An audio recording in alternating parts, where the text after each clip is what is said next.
log in with a Google account? I don't know. Google. I'm picking that as an option less and less, like, every single day. Because I just don't trust Google as much as I used to. Of course, when I used to trust Google, it was still a fairly small company. Back in, like, what, 2004 or something like that? Mm-hmm.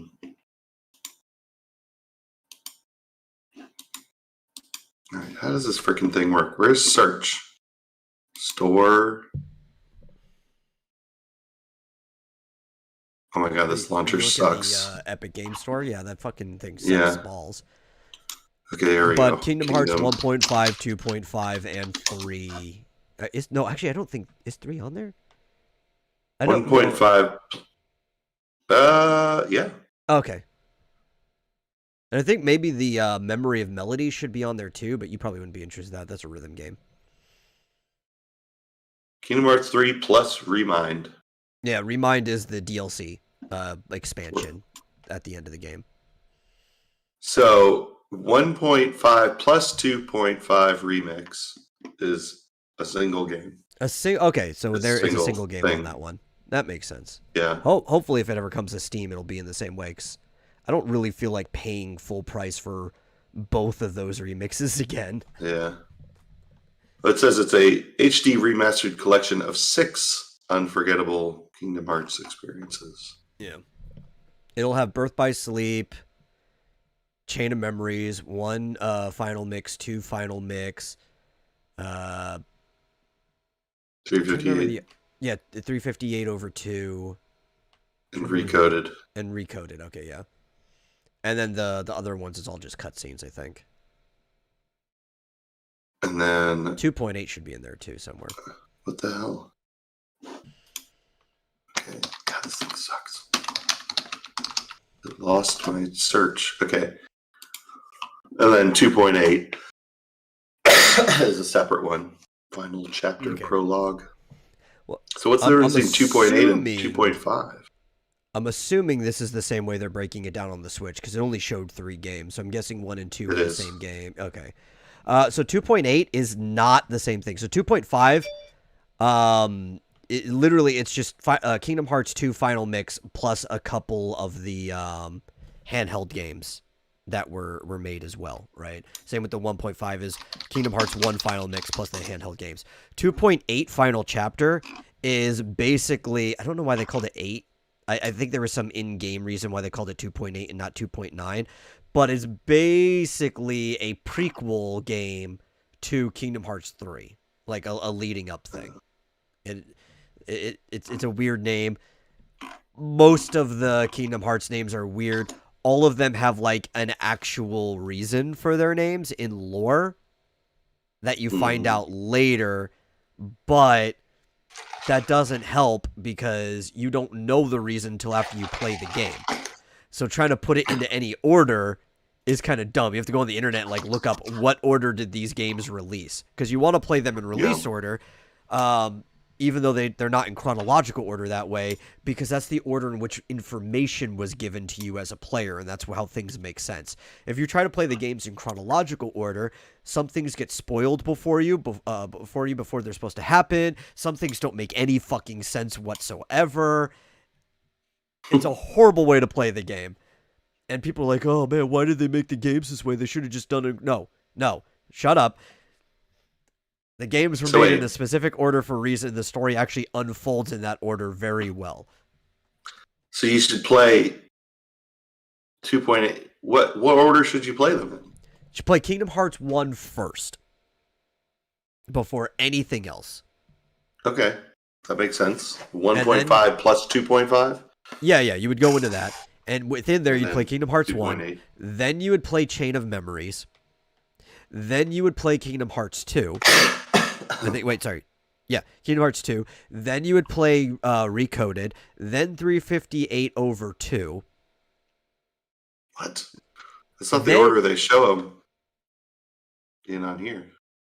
I'm telling you the order that you're supposed to play them. Then you play Birth by Sleep. And then You can play freaking 2.8 and then 3. And then when do you play Smash Brothers? Oh, you play Smash Brothers never. You don't have to know shit about a game series to play a character in Smash. Like, come on. How many people became fans of Earthbound based on 2 characters in Smash before they even played or watched somebody play Earthbound? Yeah. Yeah, I think I'd sooner get these through the Epic Game Store than I would on the Switch. Yeah. So before we get into it, welcome to the Vomitorium Weekday show for the 5th of October, 2021. As always, I am your host, The Metal, and joining me is my co-host, Marsupial Gamer. How you doing today? I'm just fine. Just fine and dandy? Fine and dandy. It's been raining for 4 days, but, you know, what are you going to do? Suck it up. Yeah. Suck it up, Buttercup. Joshua Hughes says, hello, happy Raven-tober. Indeed. Have you been I seeing... I forget that that's a thing, but yeah. Have you been seeing the new art by... what's his name? By Dreadful X-Mile? No. Dreadful X-Mile? I don't follow Dreadful. I think. I might. I don't know. I don't pay attention. I don't watch Twitter. That's the only place I know that Dreadful is anyway. He has the best Raven art I will share with you. Momentarily. Flit made a cool Raven Witch. I don't know if he's posted anywhere yet other than the Cult of Raven. This is Raven in Power Girl outfit. Karen Starr, aka the former Earth 2 Supergirl. Mm-hmm. Here's the progression series. Did. There she is. Yeah. So I'm always reminded that it's Raven-tober. Yeah. Have you noticed that the Titans show has been, like, with each season progressively, because of people bitching, make Raven look more and more like the Teen Titans Raven? Her hair is even, like, completely dyed purple now. Oh, really? Yeah. When are they going to make Starfire I just actually keep look seeing, like like, screenshots. Never. I don't know. They probably won't. They couldn't possibly. They'd have to dye her skin orange or gold or whatever. Well, if they just, like, had a good makeup artist and during the course of a season or two, if they just progressively made her like body paint oranger and oranger, I don't think any of the people watching would notice. She'd also have to lose like 30 pounds. Yeah, for sure. And get a higher voice. Let's see. They even use the fact that she has her suit now as an excuse to darken her hair. I didn't even notice if she had her suit. The only picture I saw had her in like a trench coat, so that might have been covering it up. I just saw that like her hair and her face is like, well, that looks way more like Raven than she did before. Yeah. I didn't think she was too bad of a Raven, except she was just too timid and never used her powers, it seemed like. And she didn't brood enough. That was the real thing. She wasn't being broody. I kept waiting for a character arc to happen that never happened. At least not in the first season, and after that I gave up. I gave up after the previews. I'm like, I actually watched the whole shit. Yeah, I watched the whole first season, and that was it. That was all I could take. Yeah. But sorry about the coughing. It's fine. The weather. As it was alluded from what we were talking about, one of the announcements from earlier today is that Kingdom Hearts, combination of 1.5, 2.5 remix, Kingdom Hearts 2.8, and Kingdom Hearts 3 will now be available to play on the Switch when everything comes through. I think it's on the 18th with everything else, right? Yeah, sort of available. Sort of available, yes. It's available to be played through the Switch, not on the Switch. It's cloud gaming. It's basically like Google Stadia. You buy the game from Square. They give you the rights. I think it goes straight to your Square account, though. So I don't think it's limited to your Switch. I think you could play it on any system that has the cloud capability like that. Oh, really?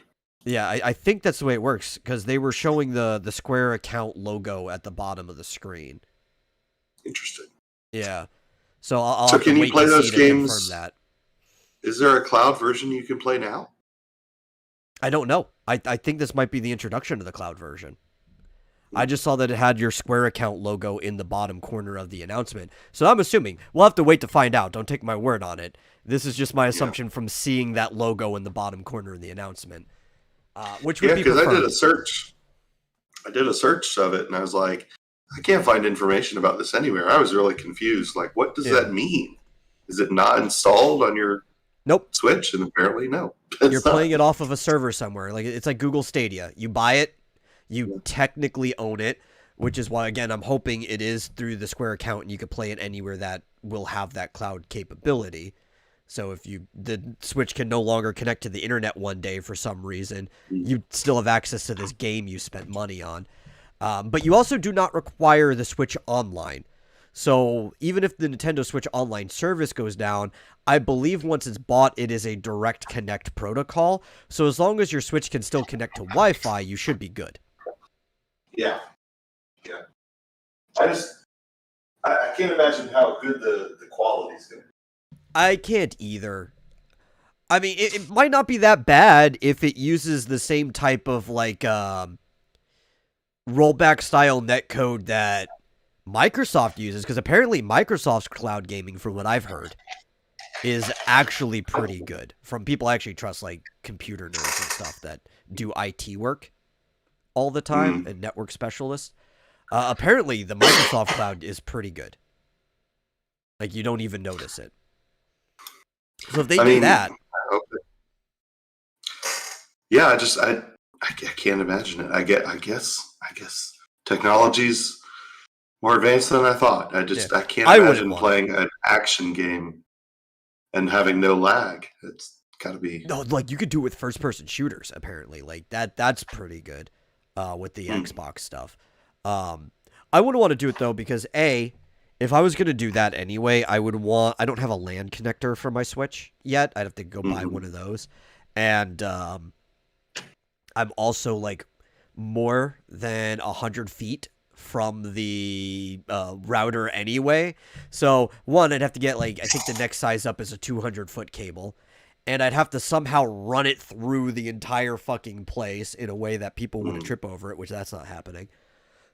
And, I mean, you know my internet. How fucking dog shit it is. I wouldn't want to play a cloud-based game on my connection. I want to install that shit to whatever device I'm using. Yeah. I wanted to get a smaller glass, so I'm not. Yeah. Yeah, I mean, I imagine it would work on mine. I'm like 15, 20 feet away. Yeah. From my router. So. Well, I'm sure you're probably plugged in directly to your router, right? You've got an Ethernet cable. You don't? Why aren't you plugged in? Because the Wi-Fi works fine. But you're that close. Wired is always better. I've not had any problems with the Wi-Fi. Oh, man, dude. I am such... Like, I'm so picky and, like, I'm a stickler for that stuff. If I was that close to my router, I would have plugged in an Ethernet cable, like, right away, day one, just right there. I'd have several going to different places. Like, I would have already had an adapter for my Switch plugged in and everything, too. Yeah. I mean, I guess I could. It's just, it's, like, across the room. Yeah, but then again, I mean, look at the difference. I still use wired headphones and stuff. I'm kind of like, wired peripherals are better. I don't like the possibility of interference. Well, I have a wired mouse because for some reason... Wait, where is it? Here we go.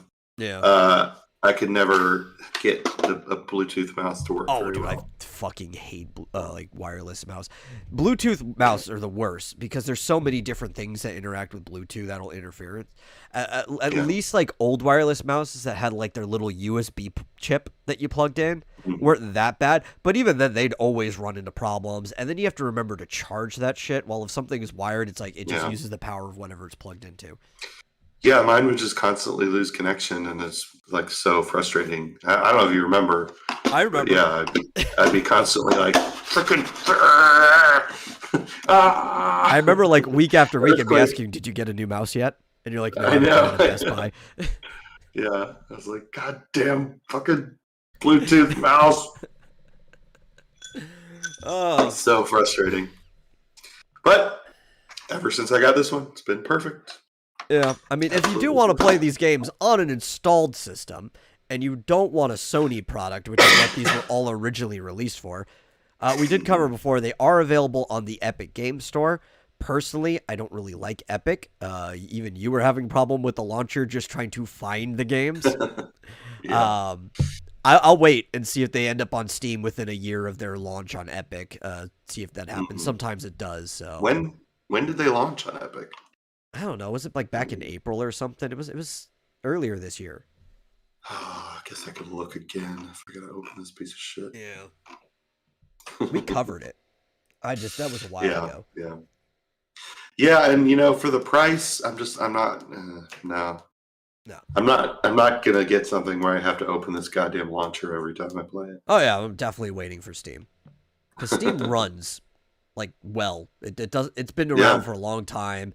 It's been optimized. Occasionally there's a problem, but most Steam problems, unless it's a problem with like the game file itself, and the company has to fix it, which Mhm. for a game as big as like a Square title, those things get fixed right away if there's a problem. Most of the And I have time, it's a directory problem, and uninstalling and reinstalling the game fixes it. Yeah, and I have Steam running almost all the time anyway on my computer. Oh, same. It's rare. It's rare that I even bother to close it. I might close it sometimes when we're on the show, Yeah. because I have it set to where it's not supposed to update unless I tell you. But occasionally, Valve prioritizes its own games, and I'll see like Team Fortress 2 is updating. It's like, God damn it! My bandwidth sucks as is. Go away. Yeah. Yeah, but those are the games themselves. It's not the team's fault if they No, it's not update. supposed to God, update. I have it set to where it doesn't update unless I say so. But it's a Valve really? game, right? And, Valve owns Team Fortress 2, Valve owns Steam. They kind of prioritize their own games, and sometimes I'll see a Valve game, like, auto-updating itself. all of a sudden, this thing is ridiculous. All of a sudden, it went out of dark mode for no particular reason. Wow. It's like, I'm blinded. Why did it just do that? Oh, this launcher sucks. Okay, release date March 30th. So March 30th. Okay, I wasn't too far off when I said April. It was somewhere around that time. It's only a couple days off. Yeah, I'm surprised it was that recent. So I'm gonna try to check again around March, April next year. Mm-hmm. See if Steam gets a release for it. They might. I mean, Final Fantasy 15 got a Windows edition, so I don't see why not. I'm looking at the other ones because they released, 1.5 and 2.8 and all that crap. When does it? Yeah, they all released March 30th. Yeah, it was the same day. They were all part of like a big package release. But the reason we're talking about this is because that announcement for the Switch came off the cuffs of the new Smash character announcement, which you've probably already guessed if you haven't seen it on the internet already. It was Sora from Kingdom Hearts, and I'm excited as fuck. Because I really like Kingdom Hearts. Awesome. Yeah. And this character looks broken as fuck, too. I've said that about a lot of the DLC characters so far. Mm-hmm. Have you been right? About the ones that I've said, yeah. I've even said that a couple's like, no, that actually looks kind of overrated. And as time goes by, it's like, they're not as good as people thought they were. I'm usually pretty good at calling whether a character's good or not. When the game first launched, I was telling everybody, is like, dude, look at Game & Watch. This character is busted. You're like, nah, man, this character sucks. No, the Game & Watch isn't going anywhere. Game & Watch is not like a top 5 character in the game because people didn't realize how fucking busted it was. Like, I'm pretty good at calling, like, where in the tier list a character belongs just after, like, playing them for, like, 5 to 10 minutes. And even the seeing Game them Watch during the announcement, but yeah. Is overpowered? Game & Watch is hard to deal with, right? Because he's got really good kill options, but that doesn't matter if you can't get there. It's easy for him to get to kill percent and set him up. So, like, Game & Watch, I have to explain Smash mechanics for this to make sense. You know how Smash is shielding mechanics, right? Yeah. So, you can buffer moves to where, like, the instant the shield drops, if your frame count for the startup of the move is low enough, you can do it immediately out of shield. So Game & Watch can up B out of shield, which is his, like, little parachute thing, which has a hitbox to it, which will knock the person in the air. It also makes him safe, because the wind box pushes him away. He's up in the air. And then once in the air, Game & Watch can do his down air, which shoves a key into the ground or whatever. He kind of plummets down into the person. And very few moves beat this out. So, like, Game & Watch, it has very safe ground options. He has some of the best aerial moves in the game.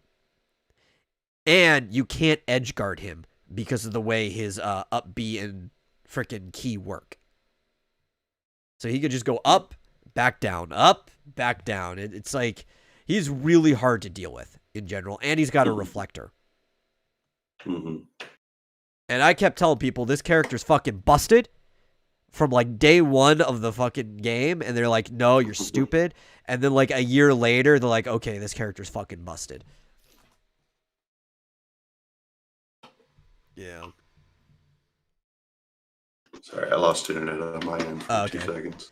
See, Buck says, Only I'm still seeing people genuinely upset that it wasn't Waluigi. It was never going to be Waluigi. Fuck Waluigi. Joshua says, I can't believe they didn't add Bowsette. That would have been cool as fuck, but that was also never going to happen.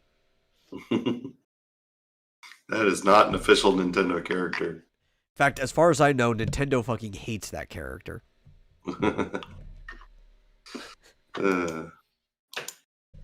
I actually didn't think Sora was ever going to happen. I didn't think that was possible. But that was because of Disney, not because Nintendo didn't want it in there or anything like that. But apparently they struck a deal. They found a way to make it work. Are there any other Square Enix characters? Yeah. Yeah, there's the Dragon Quest hero. Cloud, Sephiroth, and Hero. Yeah. But it's Disney that controls Sora? So, okay, this is the way Kingdom Hearts works.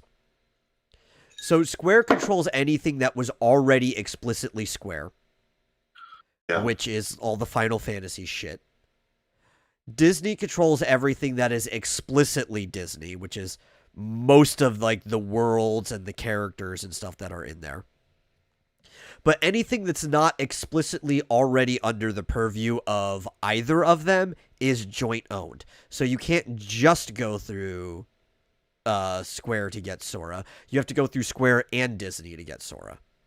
And there's also the fact that of the iconography.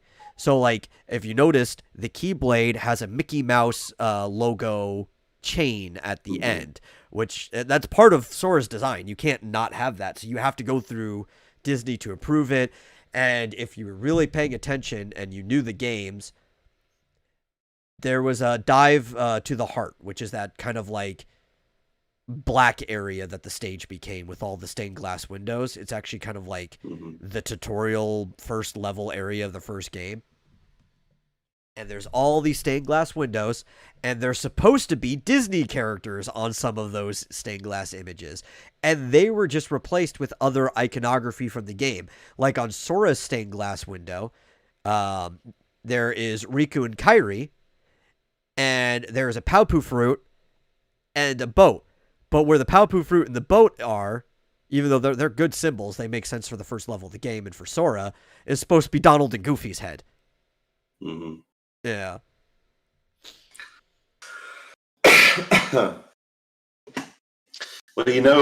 Mickey is going to potentially become public domain pretty soon. Probably not. So I've heard, unless they do what they always do and have Congress extend the copyright. But it's due. They don't want Mickey disappearing. You know what I mean? Disappearing. It wouldn't. Yeah, disappear. yeah, out of their hands into the hands of the public. Oh, yeah. And wake up one day and they're gonna notice their wallet was robbed. Buck is, I think, talking about Waluigi. Yeah. Waluigi is not. Sorry for the people who like him, but he's not a popular character. Well, no, he's popular enough. Like, he does have a pretty big fan base, but he's not popular amongst Nintendo themselves as, like, the developers. He literally only exists in the side party and sports games. That's it. Mm-hmm. He's never even been in a main game. Why would they put him in Smash, right? Yeah, I mean, Wario has actual games named after him. Waluigi hits people with a tennis racket. He's an assist trophy. That should be enough for you. Yeah. Joshua says Dora should be the final Nick All-Star Brawl DLC character. Oh, yeah, Dora and Sora. Yeah. She was Nick Jr., right? That would work. Did that come out today? That came out today, right? I think it was delayed. At least that's what Patai was saying. I don't know if he was joking or not. I wasn't paying attention. It was supposed to come out today. Let's see. I was actually watching some people, Hungry Box, who's a big Smash player. They got an early copy of the game, a few of the other ones, and they were playing on stream, just kind of like showcasing the characters and stuff, exhibition style. Mm-hmm. It's out. It's out on Steam. Oh, okay. It is out today then. It's available. Kind of underwhelmed by the Sora release, and we kind of knew no matter what the character was going to be in this announcement, that it was going to kind of like overshadow the Nick All-Stars Brawl from coming out. Yeah, technically, I think it was supposed to have been released yesterday, but I guess it came out like today or something. I don't know. No, I think Patai was just joking because it was always marked for the 5th. Oh. Yeah. It says the 4th. It says release date really? October 4th. Yeah. All the previous articles and stuff I was reading kept saying the 5th, so. Oh, yeah, I don't know. Anyway, Buck says Waluigi fans got more than Shantae fans. There you go. I mean, it depends how you feel about it. No, I think Waluigi's hat and outfit is also for Mii fighters. You can unlock them. So probably, yeah. Isn't there a Shantae outfit? There's a Shantae outfit for the brawler, and there's a spirit for her. Waluigi, I think there's outfit pieces for him. There's a spirit for him, and there's an assist trophy. So technically, yes, they got one more thing than Shantae fans did.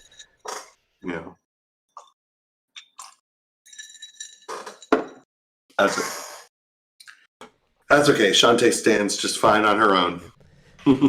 Yeah, plus, like, Mii Brawler is a really good character, so, I mean, that's a fine skin to have her on. Like, yeah. He's people call him Better Fox.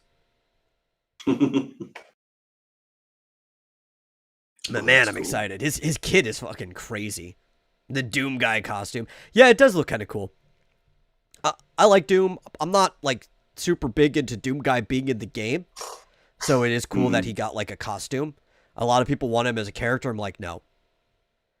He would just be a mix of Snake and Samus skills, but probably not even in a fun way. He would just be shoot, fine for zoning, but the second somebody gets in your face, is like, there's even though he's got melee abilities in the game, like in the recent stuff where you can do like the finishers and everything, his melee stuff would suck in the way they do Smash things.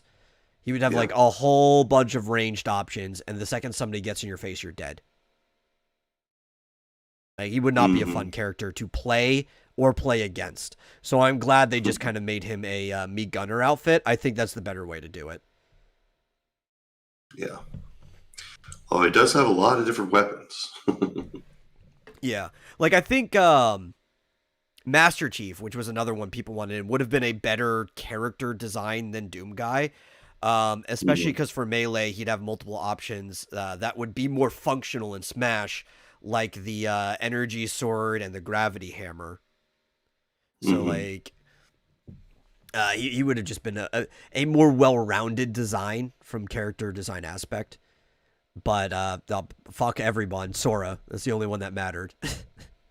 We also got Octoling pieces were added in, and I think you were calling him Judd. I don't remember any of these characters' names, but the referee, cat character. Yep. Well, that's what it said on the screen. So. I missed it when his name came up, so like. Yay, more Animal Crossing. Pretty much. That was Animal Crossing, right? No. Judd is from Splatoon 2. Oh, okay. There's the two cats that do the scores at the end of the matches. Yeah. There's, I guess the head works for either, but he's the taller one. Okay. Yeah. There's a tall one, a short one, and it's like good guys, bad guys. It'll show the numbers going up against each other. Why is there a cat in a world filled with squids? I don't know. Especially because, like, the whole mammalian thing isn't supposed to be till next game. Why are these cats here? Yeah. Ask yourself this.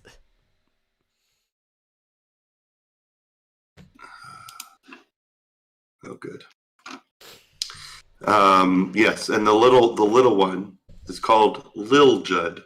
Lil Judd. Judd and Little Judd. Okay. I guess it's like his son or something, like Judd Jr. Yeah. I don't know the lore for Splatoon too much. I know some of it. Like, I know about how, like, basically, like, humans went extinct or whatever. Mammals are, like, almost non-existent. Apparently, there's these cats. Yeah. I don't know. Maybe they're catfish. But that's, like, that's they do the have extent pointy of the lore. tails. Yeah, I don't know much about the Splatoon lore. Yeah. That's pretty much it. I think you got it. Well, I know there's a little bit more than that. Like, there you could do a little bit of a deep dive, but it's not super deep because they haven't put too much into the games themselves. Oh, well, here's a possible explanation. Judd is apparently 10,000 years old. Okay. No, that makes sense, too. So he's an ancient... Yeah, okay. That works. I'm fine with that. I didn't realize that. His original human owner built a capsule designed to keep Judd cryogenically sealed for 10,000 years when rising sea levels threatened life on land.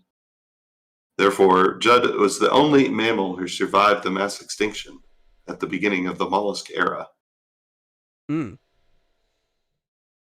I told you, there's lore. There you go. The game has lore. You have to dive a little deep into it. And Lil Judd is a clone of Judd. Oh, okay. So you're literally just Little Judd. Yeah. Okay. I guess if you don't have anybody to mate with, that's the only way you're going to get more mammals at this point. That's right. Until, you know, the thing that's happening in the next game. Yeah, apparently. Although what's interesting, like, they're mammal, but they look kind of like the salmon type creatures from Splatoon 2. It's just they've got hair. So yeah. I don't know what's going on there. They seem to be mutated. Well, Splatoon is a multiplayer game, but we're actually talking about Smash Brothers. There just happens to be a little Splatoon crossover in the outfits that were announced today. Yeah. Yes. Hi, Timothy. We are chatting primarily about Smash Brothers. Because fucking Sora's in the game, and I'm excited.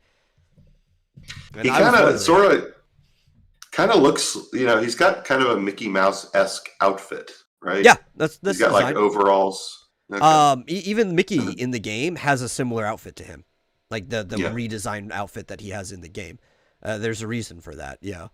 Because Mickey's actually like one of the first Keyblade masters. Very earlier on, he's actually the king of all the worlds. Like if there was an emperor who oversaw the worlds, it's King Mickey. And his wife, freaking Minnie. They're actually married in this game. Okay. Yeah. Donald is his like archmage. He oversees like all the mages and stuff. Daisy is like the head librarian, record keeper, and stuff. And Goofy is like the general head knight of his army. That's kind of the lore between the Mickey Mouse characters when it comes to Kingdom Hearts. Yeah, Mickey is not in Smash Brothers. No, I wish, honestly. That would have been great. Yeah. But yeah, so he's got a Mickey Mouse kind of design to him, but he is widely a Final Fantasy character. He's basically like, because Kingdom Hearts can be seen as if you took all the Disney stuff and then threw them into a Final Fantasy multiverse, right? Yeah.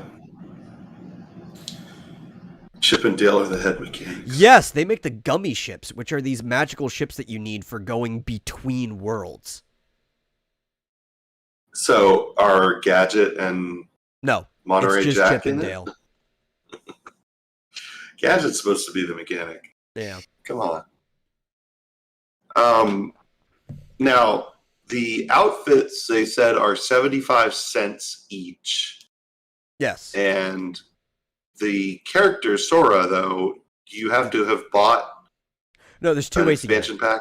You can either, if you had bought the Fighter Pass 2, you will get it as like a season pass add-on, right? So if you already had it, it's like $20 or $25, whatever it was. It's basically, it was a cheaper way of getting all the characters together, like a bundle sale. If you didn't buy it and you've been buying them individually, it's about $6. Okay. Yeah, but is available for individual purchase. It's not like the Breath of the Wild DLC where they were like only available in bundle packs. Yeah. Yeah. Okay. But like the gummy ships are important too. One of the music, 'cause there's like 9 songs included in the game, technically 10, but the only way to get Dearly Beloved, which is like Kingdom Hearts equivalent to the prelude, it's the title screen music.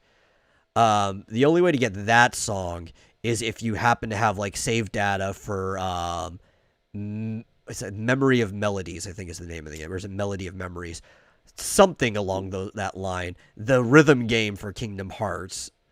If you have a save data for that on your system, then you'll unlock Dearly Beloved. So you kind of have to own the game. I'll probably eventually unlock it because I do want that game. I've been wanting it for a while. I just haven't been wanting to pay full price for it. Yeah. So have you heard, speaking of DLC, have you heard about the controversy about the Pokemon Unite DLC? No. Is there what's the DLC thing with that? Well, it's mostly just what do you call it? What's it called? Like outfits and stuff like that? Yeah, the skins and stuff, yeah. Skins, yeah. Well, they've just recently put out an Alolan Ninetales skin. And guess how much it costs? It doesn't give you anything. Something ridiculous. Like, I don't know, $25. It's $40. Well, that's how much a character costed in Mario Kart Tour, so that actually doesn't surprise me. But it's not even a character. No, it's just a skin. Yeah. It's insane. It's like, who is buying a skin for $40? Not I. I wasn't even going to buy a character for $40. Yeah, like I wonder if, like, who does the Pokemon Unite game? Is it the Pokemon Company? Is it Game Freak? Well, Pokemon Company is in charge of all of that stuff. I'm fairly certain it was outsourced to a third party. Is it the third party that's making these decisions? But I'm assuming they'd have approval from the Pokemon Company. Yeah. Well, if I were Nintendo, I'd put the kibosh on that because that's ludicrous. You're talking to the company that charged you $40 for a character in a phone version of Mario Kart. Now, to be fair, too, talk about like, well, it's not even characters, a skin. Most of those characters were basically just skins. They were like alternate Yeah. versions of other characters that already exist. Like, hey, look, here's Festival Peach.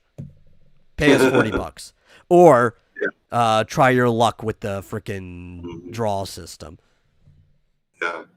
Well, I was pleasantly surprised to see that these outfits were only 75 cents each. Yeah. I mean, that's how they have been in Smash, though, so. I would hope they learned their lesson after Mario Kart Tour, but I don't know. Like they make a lot of money off of Fire Emblem Heroes, which is where they started getting these practices. And I've done the math because apparently people don't understand how like the statistics work when you have multiple pools. That Fire Emblem Heroes actually has some of the worst drop rates out of any fucking like phone game I've ever played, any gacha game, because they separate everything into multiple pools where the cool, like the character you're actually trying to get only exists in the one pool, but like all of the low rated characters that you get a bunch of anyway exist in every pool. So you actually have to do like stacked statistics against all the pools to see what this character's drop rate actually is, because they're going to have multiple characters you want in different pools at the same time. I think last time I played, there was like 7 pools up that you could draw from at once, each with their own characters. Some of them having 4 unique characters per pool, and you're still likely to just get freaking Hana 5 times. Because she's like the low-rated character that exists in every single one. Like, the drop rates in that game are horrendous. And they know it because they make a lot of money off of that game. It's technically the only Fire Emblem game that's ever really made them money. I guess so. Well, what else do you want to talk about? I don't know. Metroid Dread. I'm just still kind of excited about Sora. We can keep talking about that. I completely forgot that Metroid Dread was coming out. I'm a little ticked off that, like we knew when they announced the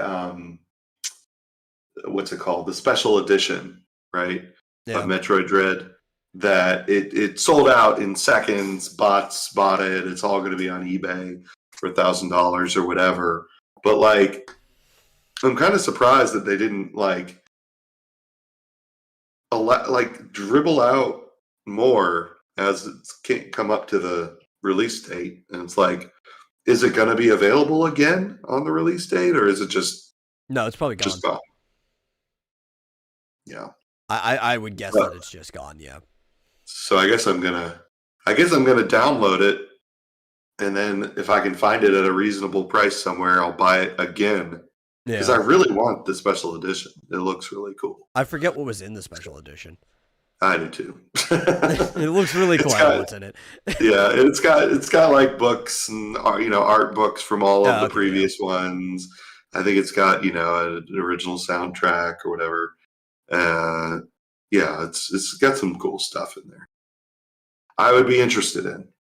Well, you found out recently that my expectations for Dread has been lowered a lot because and it also explains some of my complaints about the whole Return of Samus thing.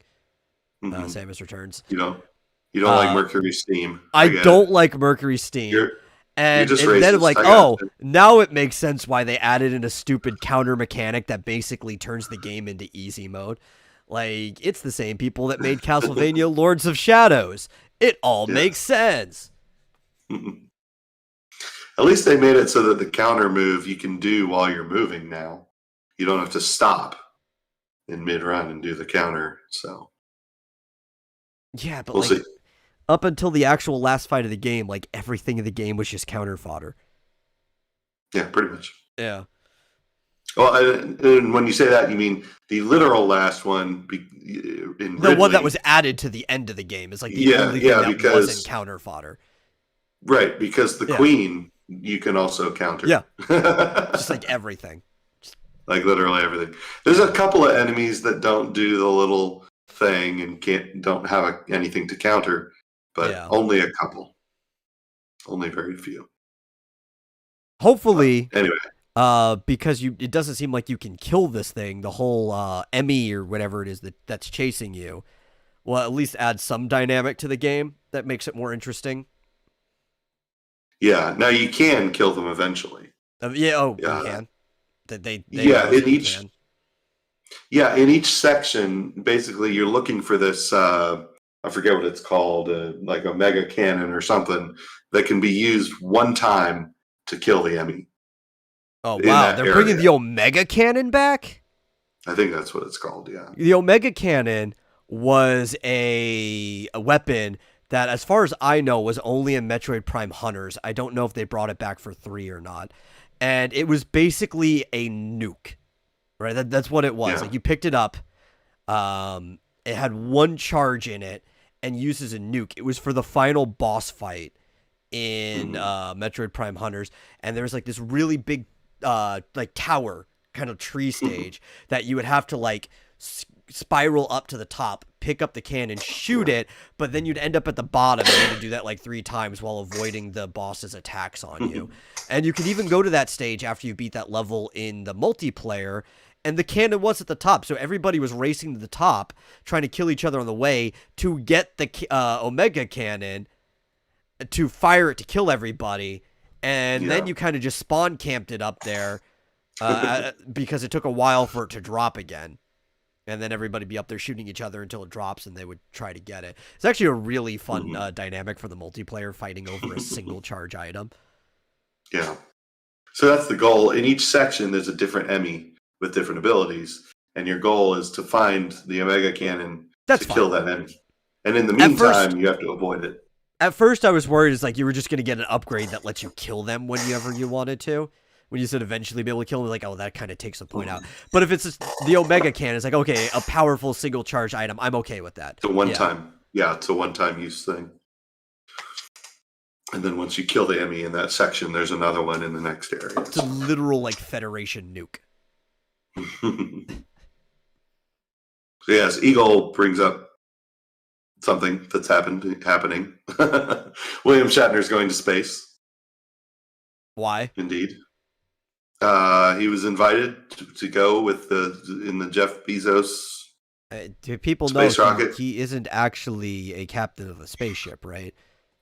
Yeah, well, I mean, he agreed to it. He's excited about it, apparently. A little old to be going into space, but whatever. I mean, you know what? Yeah, so was the lady cool. from the, what was that program? The one where they were trying to send women up to space. She was like one of the 15 women, and she was like 80-something years old, and they brought her up there. So, like, if they bring an 80-something-year-old woman up there, sure, they can bring William Shatner. Why not? Yeah, he's like 90, but sure. Yeah, whatever. I think on average, most 90-year-old men are still in slightly better shape than most 80-year-old women. Yeah, that's just a sad way of how like men and women age. Like, despite the fact that I guess the reason men's average lifespan is shorter is because they tend to die. They're more likely to die young. Well, yeah, they're more likely to do dangerous things than anything else. Yeah, hard work. But if they live that long, they tend to be in better shape. Yeah. I guess. And usually, if it's not, it's because of women that men die younger too, right? Because usually you do dangerous work for your family, or God, I know a lot of men have been driven to drink because of women, and that's killed them early. Yeah. Eagles bringing up some heresy that we shan't repeat. Oh, the castle. Yeah, you know what? He always talks about Castlevania 64, which I'm gonna say is a fun game. It's a horrible game. One of the worst Castlevania games, but it's a fun game for what it is. But it's not a masterpiece, and neither is Lords of Shadows. Lords of Shadows, which thank God is not canon to the story, because that would ruin everything, is by far, well, the sequel is by far the worst, but I mean, that's because it's following in the footsteps of the first one. But it's the worst fork of the Castlevania franchise that can just be forgotten about, because it's basically just worse God of War, but in Castlevania. I was thinking about trying those games, the Lord of Shadows and the Mirror of Fate one, but now I'm probably not. Yeah. Well, I don't know. Like they're in It's, 3D, right? yeah. So that already. The Castlevania, like Metroidvania mechanics aren't very strong in those games. It's far more linear. So it's not even just like, oh, you can't go here until you find the item yet. It's like there's a story that leads you along everything. And it's like playing a God of War game. I guess it's fun if you like those type of games. I kind of like God of War, but it's not what I want from a Castlevania experience. And I guess it's still kind of fine because it's a spin-off, right? They don't even say it's a main game. It's kind of like its own little universe and stuff like that. I'm fine when people do stuff like that with spin-off. The big problem is it's just not a very well-made game for what it is. And that's one of my big problems with Mercury Steam. It's less that they even made the game, because it's fine to do spin-offs like that. It's not even very well made. A lot of bad decisions were put into it. Yeah. She's saying just like I gave up on Parasite Eve. Yeah, Who gave up on Parasite Eve? You did? I guess I did. The game sucked. No, it's a good game. It just takes a little bit for you to get to the good part. It should be good from the very beginning. I agree. It's like reading a book. They need to sell you on the first page. If you can't get past like the first sentence to the first paragraph to the first page, you're not going to read the first chapter of the rest of the book. The pilot episode of a show too. Honestly, it should be your first episode. Stop using episode 8 as your pilot. If you can't sell people in the first episode, why are you making a show? Freaking the original Mario Brothers is fun from the very first level. You don't need to sell people on the rest of the game, you know? That's right. I think I would have the problem with Parasite Eve. I didn't understand. I need to I would have to read the owner's manual. Yeah, which I understand. Older games, you just had to read the manual. But like, I started playing it just completely blind, and I was like, I have no idea what I'm doing. It's not telling me what to do. I don't understand what I'm supposed to be doing. And that's how I love playing games. But I think I would just need, but like I couldn't even understand the controls, so I think I just need to read the owner's manual, or the game manual, yeah, and at least understand what buttons I'm supposed to press. You complained about the game and some triangle button. Yeah, well, no, it was like a triangle reticle thing, and it was like I don't understand what's happening here. I can't figure it out. So whatever, maybe I'm dumb. But anyway, you'd be able to play Kingdom Hearts. There is a tutorial, but like you don't even need a tutorial. Everything's just kind of intuitive with that game, right?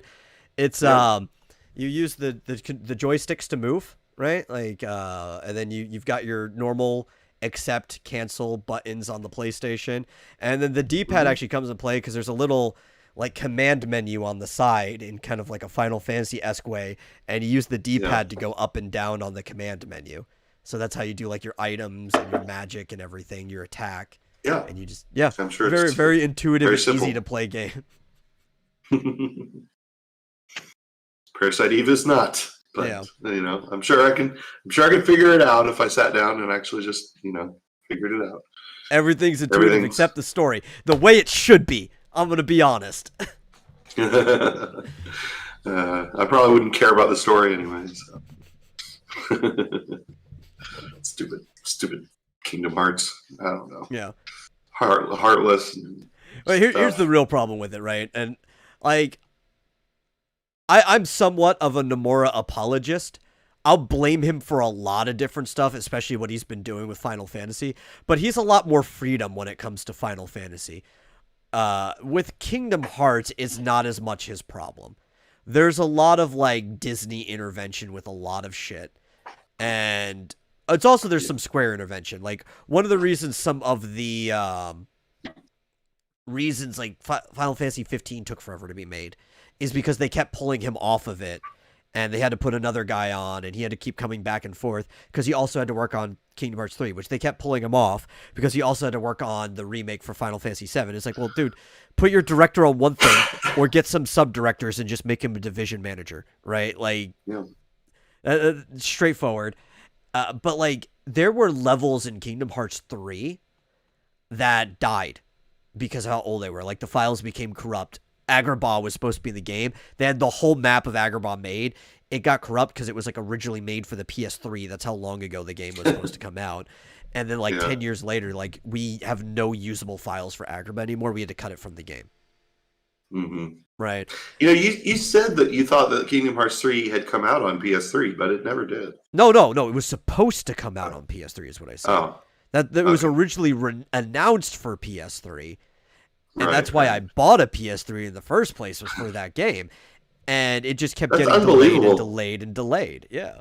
Like, I had a PS3, like, way, way, way back in the day. I mean, I had Final Fantasy 13 and 13-2, 13-3. I never even... If I knew about Kingdom Hearts, I never really expected a Kingdom Hearts 3 to come out for PS3. I mean, Kingdom Hearts 1 and 2 were both on the PS2. No. Yeah.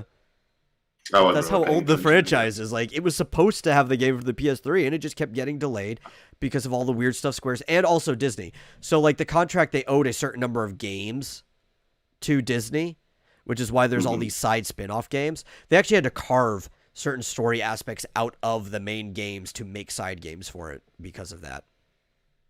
Yeah, and there's just all kinds of problems just dealing with Disney. That's like, I actually really don't blame Nomura for the way those games came out. I think he did the best he could given the circumstances, especially because there actually is a pretty interesting story and like deep lore to the world hidden in there. It's just really hard to like grasp unless you like sit down, play the games in release order, and really pay attention to everything that's going on. Well, I've not heard like too many complaints about how Kingdom Hearts 3 came out. Yeah. Oh, I've heard a lot. You know. Oh, you have? Final Fantasy was part of the reason it got pushed back. But there was also a lot of Disney stuff, too. Especially because, like, so Tangled was supposed to be in there, but Tangled's a much older game. Or not a game, older movie. But then, after the success of Frozen, they were adamant that Frozen had to be in there. Of course. Yeah. Oh my god, I thought my phone was going off because the song that started playing in the background is the same thing I have set to my ringtone. I don't actually hear the song. Do people watch it? Is it not playing today? Oh, I never sent it to go through. I'm the only one who can hear it. Wow. Oh, okay. We can have a quiet episode every so often. I completely forgot because yeah. You know. I thought I clicked it and didn't go through. They were able to hear it during the opening because it's on a separate track, but we can have a quiet episode every so often. It's fine. Yeah. Tangled was, yeah. It was supposed to be originally in the game. Mm-hmm. And it was in the game. Is that what you're saying? Yeah. Yeah. But, like, that was fine for when it wanted to be out. But one of the things that push it further is after the success of Frozen, well, now Frozen has to be in the game, and so on and so forth. That's what you're saying. That was the Disney interference that pushed it back. Nomura is the reason we have Sora instead of an endless argument between Square and Disney over Mickey or Donald being the main character. Yeah, that's true. Making an original Final Fantasy-esque character actually streamlined the process of the games as well. Yeah. Did Square want Donald to be the main character? Yes. Okay. Which is also like Donald and Goofy are in Sora's party. Mickey is not. But Mickey's still an important character. Like, he's off doing like his own mission in the background, and you keep running into him and stuff. He's kind of the Gary of the game. Less so. No. I mean, yeah, Gary is kind of going on his own quest, but you don't fight him ever. Yeah. He's more like in Pokemon Gold. Before you find out that he's the champion, you keep running into this guy named Lance who helps you out every so often, right? Mm-hmm. Taking down Team Rocket. And then you find out at the end of the game, which, I mean, you would already know who Lance is if you had played the first game, but let's say you started with Gold. You find out at the end of the game, oh, he's the dude who's in charge of the Elite Four. It's kind of like that. Mickey's the king. He's been missing for a while. Donald and Goofy are looking for him. That's why... Oh, it was the other way around. Square actually wanted Mickey to be the main character, and Disney refused. Okay. See, too important to be a playable character. Yeah. Why? Because that would mean that he could potentially die. Oh yes, like that's ever stopped them I in wonder. any Mickey starring game before, Yeah, like Epic Mickey or Mickey's that Magical doesn't make Quest, or that doesn't make any sense. Like, what was that one where he's like painting? that was the Epic Mickey. Yeah, Oh, Epic Mickey. Yeah, yeah, that's yeah. weird. I'm That's so I'm weird. gonna have to look into those claims because I always heard it was the other way around. Yeah. Strange. Um, but what was I getting at? Mickey was playable in Kingdom Hearts 2, yeah. If you died. Yeah, If you died, there every so often there was during boss fights, there's like I must go on or whatever, I must fight on, and what would happen is Mickey would show up, and he would have like super moves. So you could fight the boss, you could get it pretty low, but he couldn't finish the boss, right? He could get it pretty close, and then he could revive Sora, and then you could kill the boss with like a combo finisher or whatever. hmm By the way, Yeah. speaking of nothing in particular or Pokemon, I guess you brought up Pokemon. The second episode of that new series dropped. Yep. What was it called again? Not Legends. Evolution. Was it Evolutions? Evolution. Yeah, I think Yeah. so. Pokemon Evolutions. Yeah, that's it. Which again, there's not much to talk about because really nothing happened. No, I watched. I went back and actually watched it. I've been enjoying it. I liked it. It's exactly what I expected from it, though. Like, because I went in there with the proper expectations, having watched all of Origin, but then also the generations afterwards. It's basically just it's like the final cutscene of each generation. Sort of, yeah.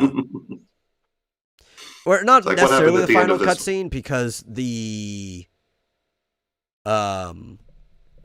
lady in Sun and Moon that they showed, that thing was like at the 3/4 point of the game. Like you still had like an Elite Four style challenge afterwards.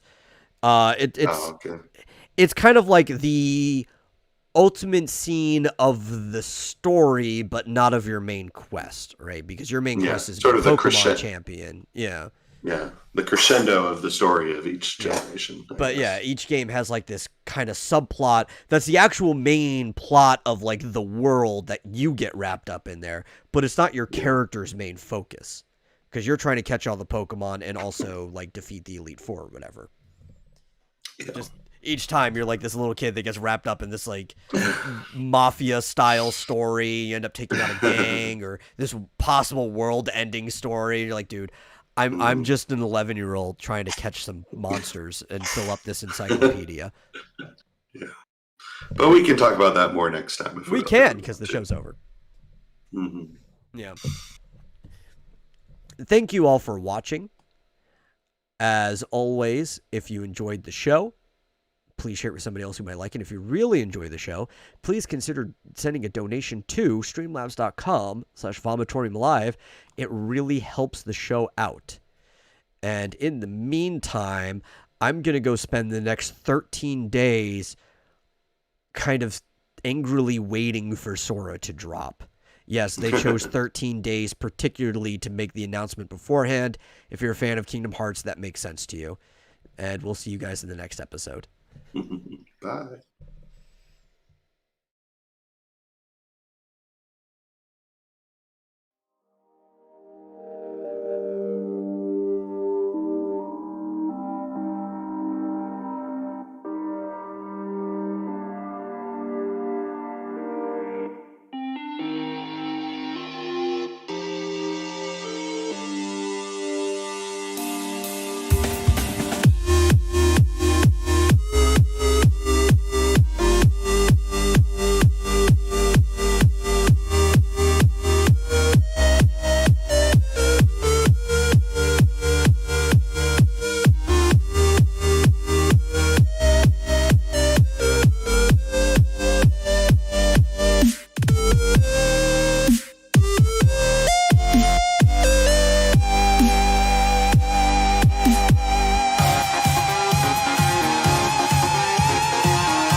Tell me I'm everything you despise.